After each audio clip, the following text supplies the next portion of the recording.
Welcome to this session of the annual International Symposium on Law and Religion at the International Center for Law and Religion Studies. We're very grateful in this session to have four distinguished scholars and experts on Asia and South Asia with us. We have Nadine Maenza, who since May 2020 has been a member of the Commission on International Religious Freedom, serving as vice chair in 2019, and I believe chair now. Is that correct? Yeah. She has represented USERF in delegations to Myanmar, Thailand, Taiwan, and many other countries. And of course, this is a section of the world that has particular attention these days because of the crises in Myanmar and Afghanistan. We then have Timothy Shah, who is a distinguished research scholar in the politics department at the University of Dallas. He's a political theorist and analyst who many of us have known for many years for his in-depth work on freedom of religion and in political thought. And I'm very conscious now that he and his wife have moved them and their family to India, where they are working on the kinds of issues we'll be talking about today and have developed great and significant contacts there. Professor Dicky Sofjan is a core doctoral faculty in the Indonesian Consortium for Religious Studies, based at the Graduate School of the Universitas Gadjah Mada in Yogyakarta. His teaching and research interests include religion, politics, pluralism, religious freedom, ethics, and sustainability. Dr. Sofjan has been engaged in many interreligious initiatives of the government of Indonesia, namely with the Ministry of Religious Affairs and Foreign Affairs.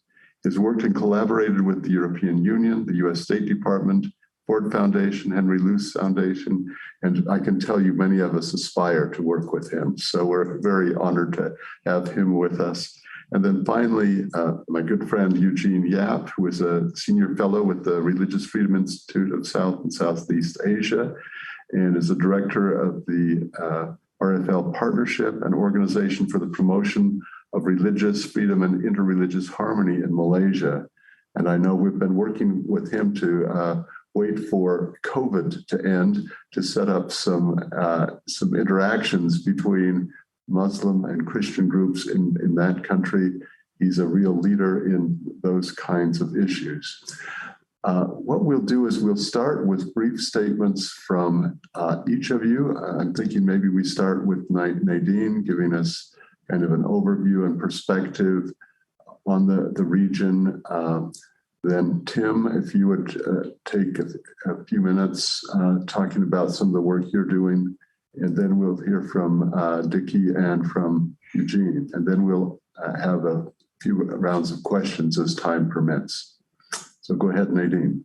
Thank you, Cole. And also thank you to Brigham Young University's Law School's International Center for Law and Religion Studies for the opportunity to be a part of this important discussion and, of course, to be here with my esteemed panelists. I was struck by the focus of this topic in the whole gathering, which is finding collaborative solutions to promote freedom of religion or belief. It does seem the most effective way to approach authentic and lasting improvements in religious freedom conditions is by collaborating. Nation states, government agencies, NGOs, INGOs, sharing information and coordinating actions in order to have the most impact. When I think of collaboration, Uzbekistan immediately comes to mind. Here you had, UN Rapporteur for Freedom of Religion or Belief, Ahmed Shahid, putting together a roadmap with the support of the US State Department, USERF, your own Elizabeth Clark, and international organizations like the Organization for Security Cooperation in Europe, and NGOs such as the Institute for Global Engagement, and of course others. But Uzbekistan was inviting and welcoming this collaboration. So, because they wanted to improve their religious freedom conditions. So how can we better collaborate in countries like Afghanistan and Burma, where democratic or semi-democratic leaders have recently been overthrown, causing especially dangerous conditions internally for their own religious minority communities? And that is when collaboration becomes maybe more important, but in a different way. Sharing information and collaborating for maximum impact even is more urgent for these countries. So looking at Burma, the US and international community did coordinate targeted sanctions on May 17th on the junta in Burma with the United States, United Kingdom, and Canada, all doing some of the same people, but then all doing some of the different industries and organizations. And the U.S. international community, both governments and NGOs, should also be careful to not give the junta any political legitimacy at this point in time. But we were encouraged to see the UN General Assembly vote 119-1 in June to rebuke the military in favor of a resolution calling for a return to democracy.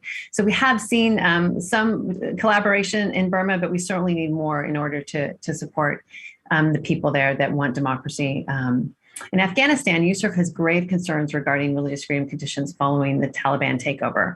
While the vast majority of religious minorities fled after the Taliban consolidated control of the government in 1996, there are still small populations, including Sikhs, Hindus, Ahmadi, Muslims, Christians, Baha'is, and one Jew. Although their use of anti-minority rhetoric has diminished, reports still indicate the Taliban is excluding religious minorities and punishing residents in areas under their control in accordance to their extreme interpretation of Islamic law. There's a real need for collaboration in how to best support religious minority communities in this new environment under a new government. We are already seeing religious communities and NGOs in various countries work together with their own governments to welcome religious minorities that are fleeing with a kind of humanitarian parole. We hope the U.S. will offer this type of parole to those in danger as well. And in August, USCIRF recommended the State Department include religious minorities fleeing persecution in Afghanistan access to the P2 designation for U.S. refugee admission program. So the U.S. and the international community should collaborate on how best to support these religious minorities at high risk from the Taliban to escape. And also countries and NGOs should work together to give them refuge, both temporarily and permanently. I'm looking forward to hearing from my colleagues and also to this continued discussion. Thank you very much. Tim. Thanks very much, Cole. It's a great pleasure to be part of this discussion, especially as I'm joined by friends and colleagues whom I admire greatly, Nadine and Eugene and Dicky. I'm going to step back or actually try to sort of go up to, say, 30,000 feet to try to provide an overview of the state of religious freedom in Asia. Very quickly, a brief look at positive trends, and then very quickly what lessons we can draw including for collaboration to improve the situation in Asia. I think it's crucial first to get a sense of the overall state of religious freedom in Asia. The state of religious freedom in Asia is of massive global importance because, of course, this region contains more than 50% of the world's population and several of the most important global powers, China, India, Indonesia, Japan, Australia, among others. And the answer is that the state of religious freedom in this part of the world is not encouraging, to say the least, for several key reasons. First, the most powerful country in Asia, China, which borders India, where I'm spending most of my time, is perfecting a form of what I would call techno-totalitarianism. That it's crucial to underscore as perhaps the greatest threat to religious freedom that the world has seen since the rise of fascist and communist totalitarianism in the early 20th century. There are two things about China's high-tech Leviathan that are particularly troubling. One is that rapidly developing technology means that it is inevitable that this system will become much more sophisticated and more comprehensive in the coming years, enveloping all of China in a repressive panopticon, to borrow a term from Jeremy Bentham, that few science fiction writers have been capable of imagining. Second, China is taking great pains to export elements of this techno-totalitarianism to other countries within its sphere of influence, including several countries in Asia, Central Asia, Pakistan, for example. Alongside an expansionist techno-totalitarian China, two other trends make the religious freedom situation in Asia alarming. One, the continuing spread of transnational Islamism, and two, the rise of ethno-religious nationalism, particularly in South and Southeast Asia. And this is the principal cause of the crisis in Myanmar that Nadine talked about a few moments ago. In terms of transnational Islamism or Islamic radicalism, by far the worst single act of religious violence perpetrated against any religious community in Asia in recent years was the Islamist terrorist suicide attack in Sri Lanka on Easter Sunday, 2019. In which 3 Christian churches and 3 hotels in Colombo were targeted, killing 267 people and injuring some 500 people. Furthermore, several Asian countries, Pakistan, Bangladesh, Malaysia, the Maldives, are witness to various forms of Islamism that repress religious freedom, either from the top down through official action or from the bottom up through sometimes violent extremism on the part of non-state actors, or a combination of the two. Ethno-religious nationalism, on the other hand, tells individuals that their identity comes from their belonging to a great nation defined by a unique confluence of religion, race, language, and territory. Such movements appear to be seeing their greatest growth in Asia, of any region in the world. Ethno-religious nationalist movements are burgeoning in Buddhist-majority Myanmar, Sri Lanka, Thailand, as well as in Hindu-majority Nepal and, of course, India. These Asian countries are in the grip of extreme forms of ethno-religious nationalism that clearly risk a combination, or are presently, as we speak, causing a combination of democratic backsliding and religious repression. Even worse, it's crucial to note that these dynamics that I've analytically disaggregated, techno-totalitarianism, ethno-religious nationalism, and transnational Islamism, amplify each other and reinforce each other in a destructive, vicious cycle throughout Asia. For example, the steady rise in anti-Muslim rhetoric and violence on the part of Buddhist extremists in Sri Lanka ever since the end of the country's civil war appears to have played a strong role in radicalizing those elements responsible for the 2019 Easter attacks. In turn, the Islamist terrorist attack itself played a powerful role in fueling extremist Buddhist nationalism, paving the way for massive electoral victories by Sinhalese Buddhist nationalists in late 2019 and mid-2020. And the increasingly authoritarian Sri Lankan government, dominated by these nationalists, is in turn imposing even more repressive measures on its Muslim minorities, measures that are taken right out of China's totalitarian playbook. Against this bleak picture, what positive trends, very, very briefly, can we isolate, which might give us a bit of encouragement, as well as potentially replicable models that might be the basis of collaboration and cooperation? I can summarize many of these positive trends in a single word: Indonesia. Indonesia is the world's largest Muslim majority country, the world's third largest democracy, and the fourth most populous country with about 275 million people. It's among the most successful democracies in the Muslim world, and it is, and let me underscore this, the only Muslim majority country on earth whose minority Christian population has significantly grown as a proportion of the population, not just in absolute numbers, and in social influence since the early 20th century. We can get more into this in the discussion that follows, but it's worth highlighting how Indonesia has moved in a positive direction with respect to every one of the trends that I've described, while many other countries in Asia have moved in a negative direction. Instead of embracing a toxic, exclusivist form of religious nationalism, Indonesia has continued to embrace a pluralistic, multi-religious, and multi-ethnic nationalism.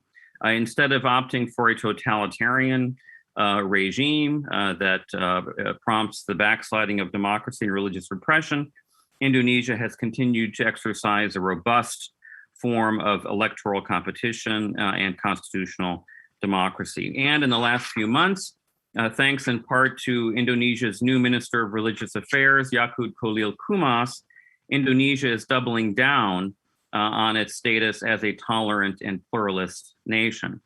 And the strategic lesson that I think that can be drawn, or at least one that can be drawn from the positive trends in Indonesia, is that Indonesia highlights the importance of organizational or institutional religious freedom, namely respecting the autonomy of the civil society space in which religious institutions freely operate. For example, one major independent civil society organization in Indonesia, Nahdlatul Ulama, illustrates the proposition that the more religious institutions are free from arbitrary state interference, the more they are free to innovate, to develop according to their own spiritual logic, and ultimately to serve society. And in fact, the Indonesian Minister of Religious Affairs, who's been instrumental in promoting a series of reforms since December of last year, Yakut Kumas, emerged from the senior leadership and traditions of Nahdlatul Ulama.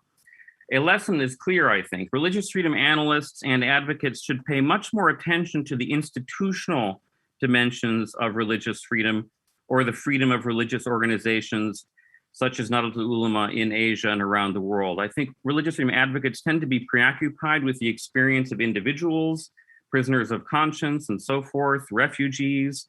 All that's important, but it tends to significantly neglect the institutional and organizational dimensions of religious freedom. With adequate independence and freedom to operate, religious organizations can be powerful carriers of traditions of religious tolerance, as well as bulwarks of the freedom of individuals who would otherwise be helpless in the face of governments aspiring to Orwellian levels of surveillance and control in our grim new era of techno-totalitarianism. Thank you, Cole.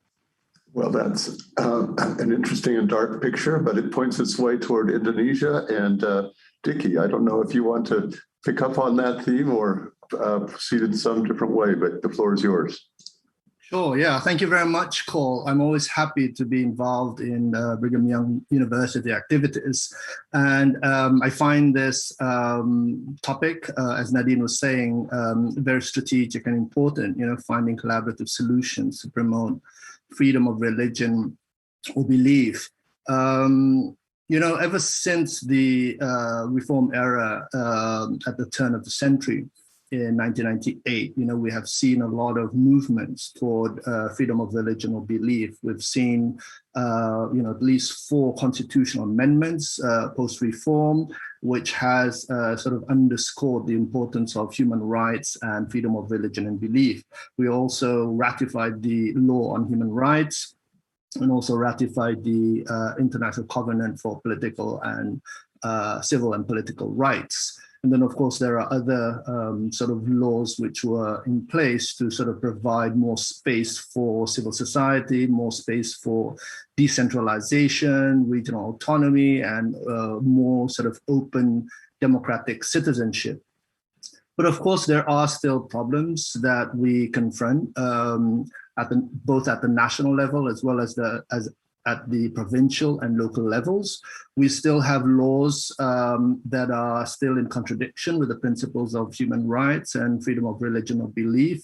We still have a draconian law on blasphemy and the misuse of religion, which is law number 1, PNPS 1965, in which it has also been continuously been institutionalized through the Criminal Code of 156A on religious blasphemy. We have undergone 3 judicial reviews but have failed for fear also of legal vacuum, that the law has been maintained as such. We also just recently renewed our law on electronic transactions, which has sort of opened up more possibilities for people to be subpoenaed by the police or summoned by the police for their thoughts and for their opinions of others. So freedom of speech is obviously one issue that we are looking at as well, which is also tied to freedom of religion or belief. And of course, in many of our laws, we are still confronting some problems and issues of multi-interpretations and looking at different ways in which people are reading the law and applying the laws, as we still have some laws that, emphasizes on what's called religious norms. And of course, the question is, whose religious norms should we go by when it comes to incidences of intolerance or blasphemy or any other forms that are related to religion or faith groups? There is a new discussion in the draft of the new criminal code, and this has been sort of snowballing since 2019, But we are still seeing a possibility in the increase and likelihood for intolerance towards certain groups, whereby this law would actually pave the way for some of these acts to be tolerated. So this has been one of the challenges, I think, confronted by the civil society organizations. As some of you are probably aware, that Indonesia has also, because of the opening up of the floodgates, that we are also seeing conservative turn, which has manifested in the increase in identity politics and the sort of reassertion of some of the more radical Islamic groups in the country.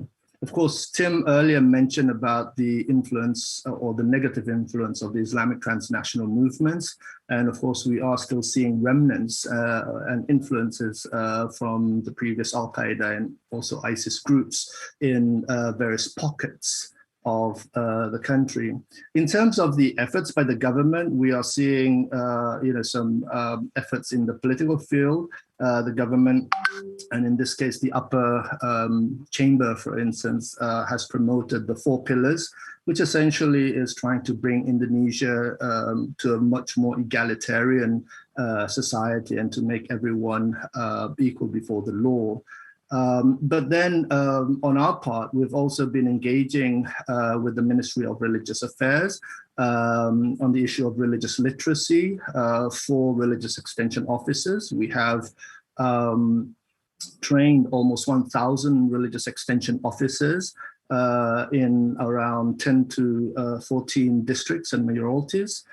We have also been engaging in training of lawyers on FORB. We discovered that a lot of lawyers in Indonesia are not very familiar with the principles and even the laws on freedom of religion and belief, let alone the practices and the measures that they could actually take when incidences or violation of FORB takes place. So we are looking at various opportunities to develop more collaboration and more capacity development training for high and mid-ranking officials, and then the security apparatus and the politicians and young parliamentarians, and also NGO activists and women's groups. I think last Friday's attack on the Ahmadiyya mosque in Sintang, West Borneo, West Kalimantan, I think attests to the fact that we are still, confronting an uphill battle when it comes to the promotion of freedom of religion or belief. Thank you very much, Cole. Thank you. Well, let's turn to Eugene and Malaysia. You have a national routing, but also broad experience, as I know from working with you. So happy to turn the floor to you. Yeah, thank you, Cole, and happy to see good friends here, Nadine, Dicky, of course, a long time we have been, and my very special colleague and partner, Tim. It's been some time since we have touched base. Understand that you are now temporarily in the US, right? That is correct. That's correct. But happy to see you. Thank you, Eugene. I think I want to thank Tim for giving us a brief, a broad picture overview on the situation in Southeast Asia, and of course, Dicky went quite into the details on Indonesia. I now want to turn to some ground root, local grassroots realities of how my work here is trying to create a model to bring about greater religious freedom, especially in a Muslim majority country. Traditional advocacy in Southeast Asia, and especially countries like Muslim majority countries like Indonesia, Malaysia, has always been centered on 3 areas. First is the aspect of non-discrimination. Number 2 is the protection of minorities. And number 3, the ensuring of free choice and the individual rights. Now this, there's nothing wrong with it. But unfortunately, this has yielded very little results that is meaningful, that is effective. It is important, but in terms of a Muslim majority country like Malaysia, there's really very little movement. Activists have been talking about this three aspects for many years, but there's really very little impact when it comes to enhancing and advancing the space for religious freedom. So what we have done is that we have tried a more creative on-the-ground approach, and that is by advocating for greater space for religious freedom via development, by bringing the well-being of local communities, by looking at how we can promote greater well-being, greater welfare of communities, local communities, Muslim communities in Malaysia. And in this respect, what we do have in Southeast Asia, especially within the ASEAN institutional get-together, is this whole idea of the United Nations 2030 agenda on sustainable development. Now, ASEAN is very big on this idea of sustainable development agenda, and the 17 goals provide a holistic capture of what it means by development. Using that framework, we have actually applied the model, the principles behind the sustainable development, the agenda, the goals into local communities. We bring development efforts into the local Muslim communities. And by bringing this development agenda and well-being to the local Muslim communities, we are able to talk about religious contribution, we are able to talk about faith-based contribution, and we are also able to talk about spirituality. Now, in doing so, it indirectly enhances, it indirectly opens up space for greater discussion on religious freedom issues. Let me give you a very practical example. Sometime last year, we organized within a local Muslim community what you call stage play. The stage play is actually a Singaporean production by the name of Nadira. It is a story of a Muslim family whose parents, this lady, Nadira, whose parents was divorced. But the unique thing about this family is that the mother of this girl, Nadira, is a Chinese lady. Her husband divorced her for 25 years and she lives alone. Just as when Nadira was about to enter into the university, the Chinese mother, who is a Muslim convert, meets a Christian leader and they started dating. And so the whole stage play is about the struggles of Nadira as she tries to come to terms with the mother getting involved and even the desire to marry a Christian man. So what we are dealing with is the issue of the very sensitive issue of apostasy, blasphemy, and leaving the faith, which in a country like Malaysia, in a Muslim community, a majority Muslim community, there is no way you can actually talk about the issue of apostasy and blasphemy head on like that. But because we have been bringing sustainable development efforts in terms of eradication of poverty, bringing educational welfare, online tuition during the COVID pandemic, soup kitchen to feed those who are quarantined because of COVID, and even build a little community hall for them to enhance their online experiences. And when we showed this stage play, the community of Muslim, both the mothers, the fathers, they gathered at our community hall and actually came together and actually watched the stage play.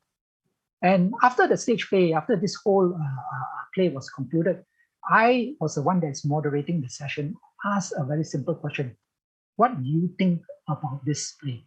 Do you think that it reflects the reality in your community of when husband and wife divorce and your children struggle when it comes to living the faith? And many of these Muslim mothers, if you say, oh, this is a very practical thing, we are very touched by the play, we understand the struggle, and we realize sometimes apostasy is not necessarily good. The anti-apostasy law is not necessarily good.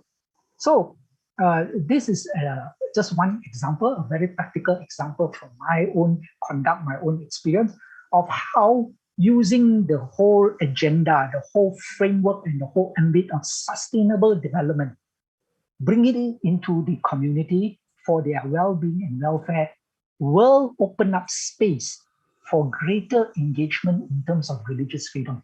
And we were able to do that. We were able to actually talk about apostasy in local Muslim communities, which for many, many years, the NGOs, the faith-based organizations have not been able to do so. For me, doing this work as an advocate, as a lawyer, I was not able to do this for many, many, many years until more recently, the last 2 or 3 years, where we developed this particular model of engagement based on bringing development, well-being to the community, to the society, and in the process see how faith, spirituality, and religion can bring a positive impact to the well-being and welfare of community. Now, in a sense, I owe this, and I must say, in a sense, I owe this whole theory behind this whole idea of engagement to the scholars like, Tim. It's actually primarily your work, that I developed it into a very practical model. Cole, you have actually talked about it from a legal point of view, and I've heard Dicky mention many of these things in the ASEAN Human Rights Freedom of Religion Forum, that bringing actual benefit, actual welfare, actual well-being, contributing positively to the well-being of the individual and community, showing that religion and spirituality can bring well-being, the good and the well-being of people will eventually open up hearts and minds that are close to subjects that are very sensitive in the area of freedom of religion. And in this way, this is a model that we are trying to develop further in Malaysia. And we are hopeful, it's promising, there's much potential to actually guard off and ward off many of the factors that Tim mentioned earlier that is contributing to the rise of radicalism and extremism.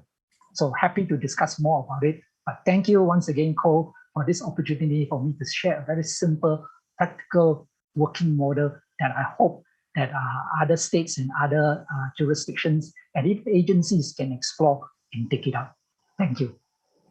Thank you very much. I'm conscious we're going to need to move quickly because of time, but I think this has been already a very rich discussion. And what I'd like to do is first perhaps ask Nadine to engage in a little bit of prophecy about what the Afghan situation could mean for some of these mega trends that Tim has highlighted. That is, will the experience of the Taliban in Afghanistan strengthen parallel Islamic kind of movements on the ground in some other areas? And I suppose on the other side, what are some of the distinctive responses? But maybe, Nadine, I'd let you speculate a little bit. We realizing no one knows what's really going to happen here, but it's obviously something that's on people's minds. Yes. So there's so much unknown at this point in time with the Taliban taking control of Afghanistan, and immediately they have tried to appear to be the ones in Kabul, that they're a government, that they're safe, that they're not making any actions trying to show that they're providing safety. But we know that the Taliban is divided throughout the country, and so the people that may be in Kabul don't represent necessarily what you might be seeing around the rest of Afghanistan. So there's a real fear, of course, because the Taliban has a long history of religious freedom violations and atrocities against religious minorities. So there's real fear, but there's also a cautious international response to work more behind the scenes rather than confront this head on in a public way that could be damaging to those very few religious minorities that are left. But because of the danger there's a cautious approach that you've probably seen with most countries not taking this issue directly on. So we hope there's a lot of dialogue behind the scenes. We hope the countries that are all allies that have those relationships with Afghanistan are now intervening for religious minorities, for religious freedom, for a more open society for women to be able to continue their progress. So there's still so much uncertainty, but there's also a cautiousness to not cause any harm. And to, in the meantime, USCIRF has been, as I mentioned earlier, really encouraging the US and other countries to take these religious minorities. It's a small number compared to places we've seen in other countries. And it's very easy for the international community to provide that kind of support to these minority communities that are so at risk. Thank you very much. I think one of the themes running through this is, are there alternative approaches to the problems, and are there perhaps distinct Asian approaches that get reflected in examples like Eugene's in the stage kind of production, but there can be all kinds of other cultural approaches that may suggest pathways forward that look a little different, that are a little more indirect perhaps, but recognize things like the Sustainable Development Goals, which these UN goals are really, in many ways, what religion has been about. And part of their force is that they help remind people again of what religion can do positively for society. But Tim, I mean, just your thoughts on sort of the need for new approaches, alternative approaches, et cetera. Sure. Thank you, Cole. I think that's a great issue to reflect on. As I was hearing my friends and colleagues speak, I was reminded that it's crucial that as advocates for religious freedom, just as many of my colleagues have done, we need to go beyond criticizing the failures of existing regimes to offering a coherent alternative. And Eugene spoke to this, Dicky spoke to this in important ways. We need in Asia to offer compelling alternatives to religious repression that are framed not around Western legal categories, I think, but around Asian cultural and civilizational categories. By that, I don't mean that we should be cultural relativists. I'm not suggesting any kind of cultural essentialism. I'm not denying what I believe is the universality of truly fundamental, inalienable human rights. I believe the UDHR is right. Universal Declaration of Human Rights is correct that there is a transcultural notion of human dignity that's inherent in every human person. But the way we understand these ideas is inevitably refracted by and constituted by particular cultures. And Asia has very strong, powerful, compelling traditions of religious tolerance, what one might call religious hospitality, and peaceful religious coexistence that go back, for example, to the Buddhist Mauryan Emperor Ashoka, who in the 3rd century BCE really created the first large experiment in religious tolerance the world had ever seen, in instituting basic religious tolerance for what was an empire that covered the entire Indian subcontinent. His ideas are rooted not so much in rights or entitlements attaching to individuals, but the idea that religious communities, religious sects, to use the language of Ashoka and his rock edicts of the 3rd century, have important spiritual and social contributions to make to the common good, as it were. And that religious tolerance is therefore predicated not so much on rights that individuals have against each other or against society, but religious tolerance is predicated on the good, including metaphysical and spiritual good and moral good that religious communities can contribute to each other and to the common good. This, I think, very much relates to what Eugene was saying, and I've long admired the approach he's developed in Malaysia, which I think is along precisely these lines, emphasizing not so much rights that individuals have, but opportunities that society has to draw on the social and spiritual benefits of religion? Thank you very much. Dicky, one of the other things running through this is that very often religion gets labeled as the dark side, as it were, and causing some of the problems. Not clear that it's clear that sometimes is the case, but sometimes that's a result of various kinds of oppression. But I think one of the questions that's arising is whether there are fruitful ways that we can really have public-private collaboration, that is, collaboration of the public sector with religious communities in ways that are productive, can address in harmonious ways some of the SDGs. And I'd be interested in your perspective, having seen some of the positive things unfolding in Indonesia. What are the dangers, but what are the positive sides of this kind of public religious collaboration? All right, thank you very much for the question, Cole. And I think it's an important one.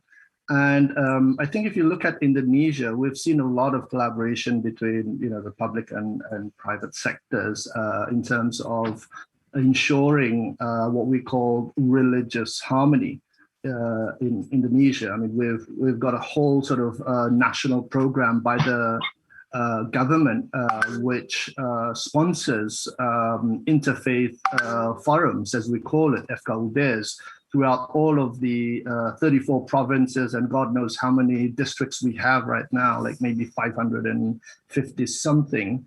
And so we have a lot of social capital in that sector, meaning people who are actually committed in sort of doing good for the whole of society. But I think, as we probably know, that with the reform taking place and with decentralization and regional autonomy, that we have seen also an increase of, as I mentioned, identity politics and local politics that are very sort of tied to the kind of identity politics at the local level. And so we are seeing different dynamics at the national as well as at the local level. Now, we know that in Indonesia, religion is an absolute authority of the central government.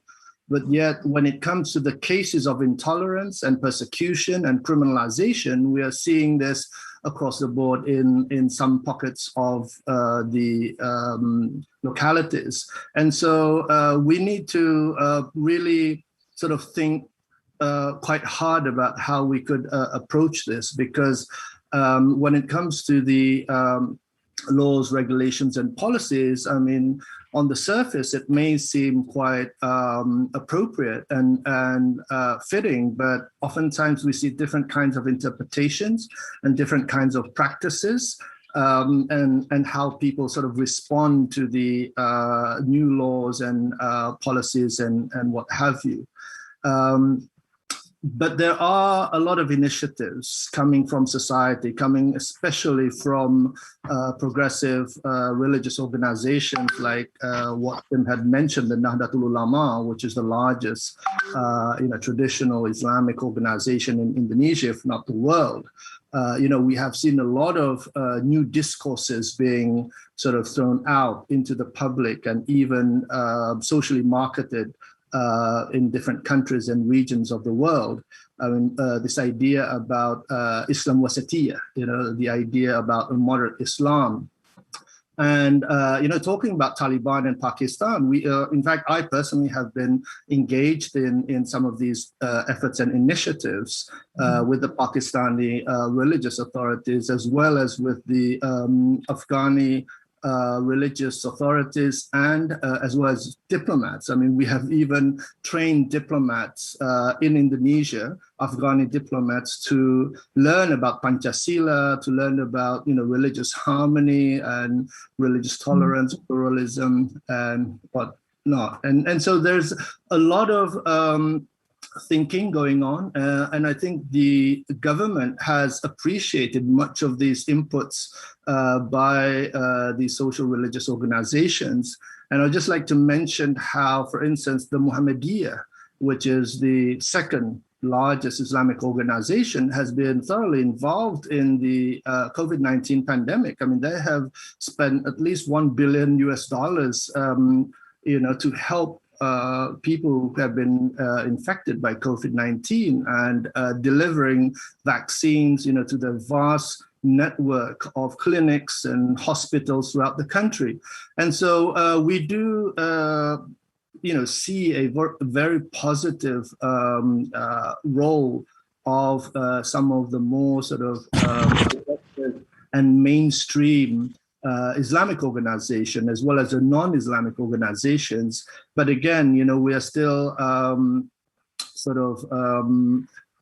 trying very hard to sort of mitigate some of the problems created by some of the more sort of religious transnational movements coming in from different parts of the world.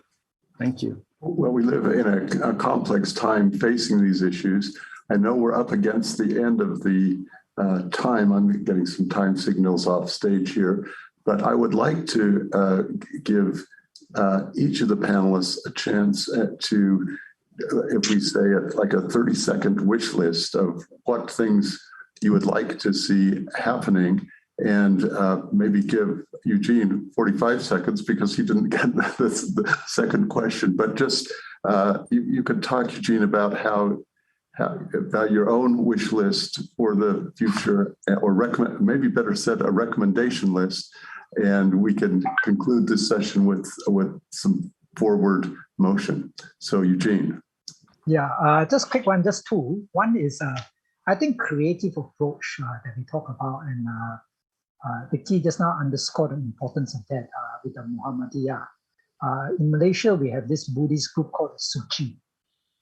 During COVID, they launched a public fund, a private-public partnership kind of fund to actually help victims of COVID.